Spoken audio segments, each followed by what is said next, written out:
நான் ஃபர்ஸ்ட் வந்து பாத்தீங்கன்னா செய்ய கத்துக்கிட்ட குழம்பு வந்து இந்த பொரிச்ச குழம்பு தான். ரொம்ப வந்து ஃபாஸ்டா பண்ணிடலாம் இந்த குழம்ப.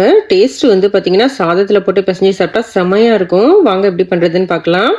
கடாயில வந்து நல்லெண்ணெய் ஊத்திட்டு 1 ஸ்பூன் சோம்பு, 1 ஸ்பூன் ஜீரகம், கொஞ்சம் கருவேப்பிலை போட்டு பொரிய விட்டுட்டு 10 பூண்டு வந்து உரிச்சு போட்டுக்கலாம். ஒரு பெரிய வெங்காயம் போட்டுட்டு வெங்காயம் வதங்க உப்பு போட்டு வெங்காயத்தை வந்து வதக்கிட்டு 3 பழத்த தக்காளி மிக்ஸி ஜார்ல அரைச்சு கொண்டு வந்து சேர்த்துட்டு அதுலயே ஒரு 4 டேபிள் ஸ்பூன் வந்து குழம்பு மிளகாய்த்தூள் போட்டு நல்லா மிக்ஸ் பண்ணி விட்டு முருங்கைக்காய் கத்திரிக்காயை வந்துட்டு கீரல் போட்டு போட்டுக்கோங்க.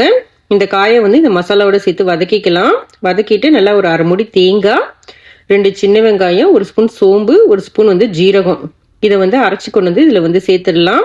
நம்ம வந்து குழம்பு வந்து கெட்டியாக தான் வைக்க போகிறோம். அதனால வந்துட்டு ரொம்ப வந்து தண்ணி ஊற்றிடாதீங்க. கொஞ்சமாக வந்துட்டு தண்ணி அலசி ஊற்றிக்கோங்க. தண்ணி அலசி ஊற்றிட்டு உப்பு போட்டுட்டு நான் வந்து குழம்பு வந்து நல்லா கலராக இருந்தால் நல்லா இருக்கும்னு நினச்சா அதனால 1 டேபிள் ஸ்பூன் வந்து காஷ்மீர் மிளகாய்த்தூள் வந்து போட்டிருக்கேன். போட்டு மூடி போட்டு வச்சிடலாம். குழம்பு நல்லா கொதிச்சு காய் வந்து வெந்து வந்தோடனே இதோடய ஆஃப் பண்ணுறதுனால ஆஃப் பண்ணிடலாம். முட்டை போட்டால் இன்னும் டேஸ்ட்டாக இருக்கும். நல்லா வேக வச்ச முட்டையை வந்து இதில் போட்டு இன்னும் 2-3 நிமிஷம் கொதிக்க வச்சோம் அப்படின்னா குழம்பு வந்து ரெடி ஆகிடும். கடைசியாக வந்து மல்லித்தலை போட்டு ஆஃப் பண்ணிவிடுங்க. கிராமத்து டேஸ்ட்டில் நீங்களே இந்த பொரிச்ச குழம்பை வச்சு சாப்பிட்டு பாருங்கள். டேஸ்ட்டு செம்மையாக இருக்கும். தேங்க்யூ.